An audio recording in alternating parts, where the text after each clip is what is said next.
शिवाजी महाराजांची जयंती साजरी करायची 19 फेब्रुवारीला, 20 फेब्रुवारीला जयंती. असं का? हे महापुरुष म्हणून जवळपास 40, 50, 60, 70 वर्ष आज आपण 93वी जयंती साजरी करतोय. म्हणजे जवळपास या महापुरुषाला जन्मून 93 वर्ष झाले आणि 93 वर्षामध्ये आपल्या समाजामध्ये काय परिवर्तन झालं याचं स्वतःपासून जर विचार केला, याचं स्वतःपासून जर आकलन केलं तर निश्चितच तुम्हाला वाटेल की आपण कुठलं खरं आहे.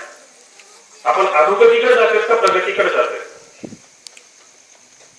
ज्या महापुरुषांनी शून्यातून निर्माण केलं, ज्या महापुरुषांनी शून्यातून संघर्ष केला, अशा महापुरुषांचा विचार आज आपल्याला पुस्तकरूपी, चित्ररूपी सगळं माहित असताना आपण त्याच्याकडे कानडोळा का करतो याचा विचार करणं गरजेचं आहे. बोलायला तसं फार आहे, सगळ्यात महत्वाचा उशीर झालेला आहे आणि त्याचबरोबर सगळ्यात महत्वाचं जी काही आजची जे वाक्य आहेत त्याच्या विचाराची शिदोरी आहे ती शिदोरी फार मोठी आहे आणि फार नशिबाने तुम्ही ती शिदोरी तुम्हाला मिळते या निमित्तानं.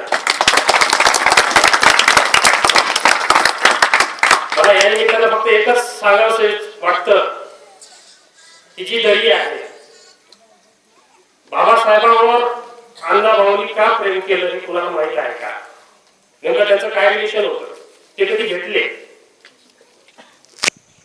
असं काय केलं बाबासाहेबांनी की ज्यांची अण्णाभाऊंचं त्यांचं नितांत भक्ती होती, निस्सीम प्रेम होतं.